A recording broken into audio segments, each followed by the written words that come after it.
Salut et bienvenue sur la chaîne et sur cette nouvelle vidéo dans laquelle il sera question de l'affaire du syndicat de la chimie, la toute première histoire de Batman, publiée dans Detective Comics numéro 27 le 30 mars 1939. Cette histoire fut dessinée par Bob Kane, le créateur de l'Homme Chauve-souris, qui, avec l'aide de ses assistants, illustra la plupart des épisodes mettant en scène le personnage, que ce soit dans les magazines ou les strip press, jusqu'en 1968. Bill Finger, quant à lui, a scénarisé l'histoire qui nous intéresse aujourd'hui et continua à décrire les scénarios des comics Batman jusqu'à la fin des années 60. Bien que Batman figurait sur la couverture du Detective Comics numéro 27, qui était une anthologie regroupant entre autres des aventures de Buck Marshall ou Bruce Nelson, cette première apparition du personnage n'était qu'un test de popularité. En effet, la première aventure du Chevalier Noir ne s'étend que sur 6 pages, et si les retours des lecteurs n'avaient pas été à la hauteur, Batman aurait sans doute été supprimé et remplacé par un autre héros. Heureusement, le personnage a immédiatement séduit le public. En 1939, Superman n'existe que depuis 1 an et son succès est déjà considérable. Les aventures du fameux Kryptonien sont à ce moment racontées dans 2 magazines de comics et un strip press. L'ayant droit du personnage, Vince Sullivan, responsable éditorial chez National Publication qui deviendra plus tard DC Comics, a pour idée de lancer un nouveau super-héros et donne pour mission au dessinateur Bob Kane, avec qui il a déjà travaillé, de le créer.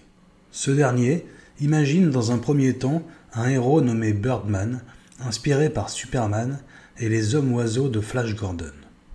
Rapidement, Bob Kane donne un nouveau design aux ailes de son personnage en leur donnant un look d'ailes de chauve-souris en se basant sur les croquis de la machine volante de Léonard de Vinci.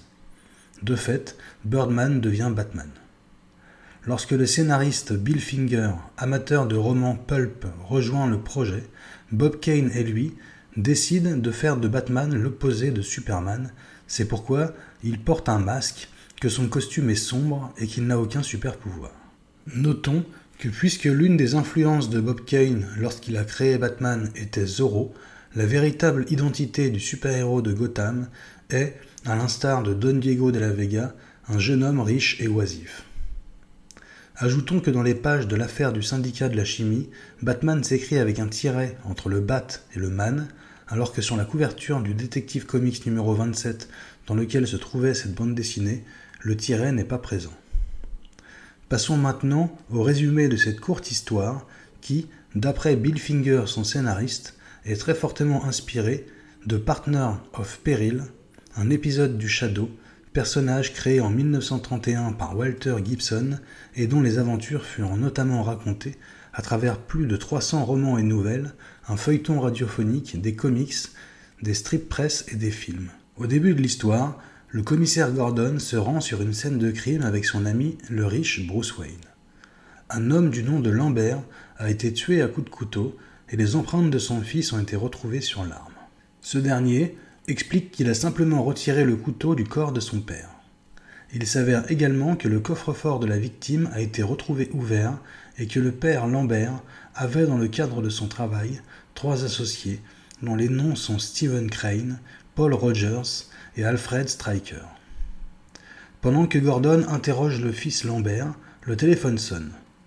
Il s'agit de Stephen Crane qui informe la police que Lambert Senior avait reçu avant d'être assassiné une menace de mort anonyme et que lui-même en a également reçu une le jour même. Gordon et ses hommes se rendent donc chez lui et Bruce Wayne repart en direction de son manoir. À ce moment-là, Crane est tué par balle et son assassin force son coffre et y vole un dossier, puis monte sur le toit de la maison pour retrouver un deuxième homme qui est son complice. Les 2 gangsters sont surpris par Batman qui les met KO et s'empare du dossier avant de disparaître. Une fois arrivé chez Crane, la police voit la silhouette de Batman s'enfuir et découvre le cadavre de l'associé de Lambert. Paul Rogers, qui a entendu parler à la radio des meurtres de ses associés, se rend chez Alfred Stryker et est accueilli par l'assistant de ce dernier qui le force à entrer dans une chambre à gaz pour l'assassiner à son tour, mais Batman arrive à temps pour empêcher que cela n'arrive. Stryker fait son apparition, sort un couteau et s'en prend à Rogers qui est encore sauvé par Batman. L'homme chauve-souris explique alors à Rogers que le plan de Alfred Stryker consistait à se débarrasser de ses 3 associés et de voler les contrats qu'il avait signés avec eux pour ainsi devenir l'unique patron de la société Apex Chemical Corporation. Dans un dernier sursaut, Stryker essaie de tuer Batman, mais ce dernier riposte et le pousse dans une cuve d'acide, ce à quoi bien sûr il ne survit pas. Batman quitte ensuite les lieux. Le lendemain, le commissaire Gordon parle à Bruce Wayne du justicier du nom de Batman et lui explique quel rôle il a joué dans l'affaire. Bruce lui répond qu'il n'y croit pas et s'en va.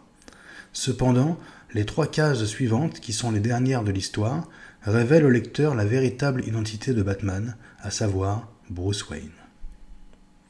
Comme vous avez pu le constater, l'affaire du syndicat de la chimie est une histoire qui, en plus d'être très courte, est d'une sobriété radicale en termes de scénario et de dessin.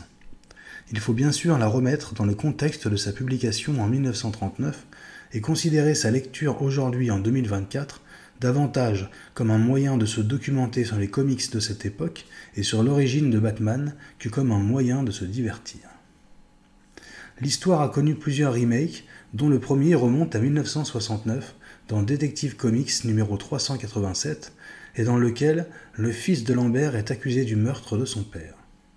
Ensuite, c'est en 1986 que la première histoire de Batman est à nouveau remakée par Roy Thomas et Marshall Rogers.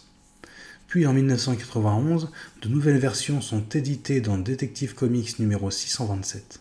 Et pour finir, pour le 75e anniversaire de Batman, sort, en 2014, une ultime version de l'histoire scénarisée par Brad Meltzer et dessinée par Brian Hitch. À la fin de cette version, Stryker devient le Joker suite à sa chute dans le réservoir d'acide. Avant de conclure cette vidéo, je dirais simplement que de nos jours, le numéro 27 de Detective Comics daté du 30 mars 1939, et dans lequel Batman a fait son apparition, est un objet extrêmement rare et prisé des collectionneurs de bandes dessinées. De temps à autre, un exemplaire est mis en vente et les prix ont tendance à littéralement s'envoler, plus ou moins haut bien sûr, en fonction de l'état de conservation. Cette année par exemple, un exemplaire noté 6,5 est parti aux enchères à 1,82 million de dollars. Cette vidéo est maintenant terminée et je vous remercie de l'avoir regardée. Si elle vous a plu, et même mieux, si elle vous a appris quelque chose, libre à vous de vous abonner, liker, partager, commenter. Quant à moi, il ne me reste plus qu'à vous dire à la prochaine sur la chaîne.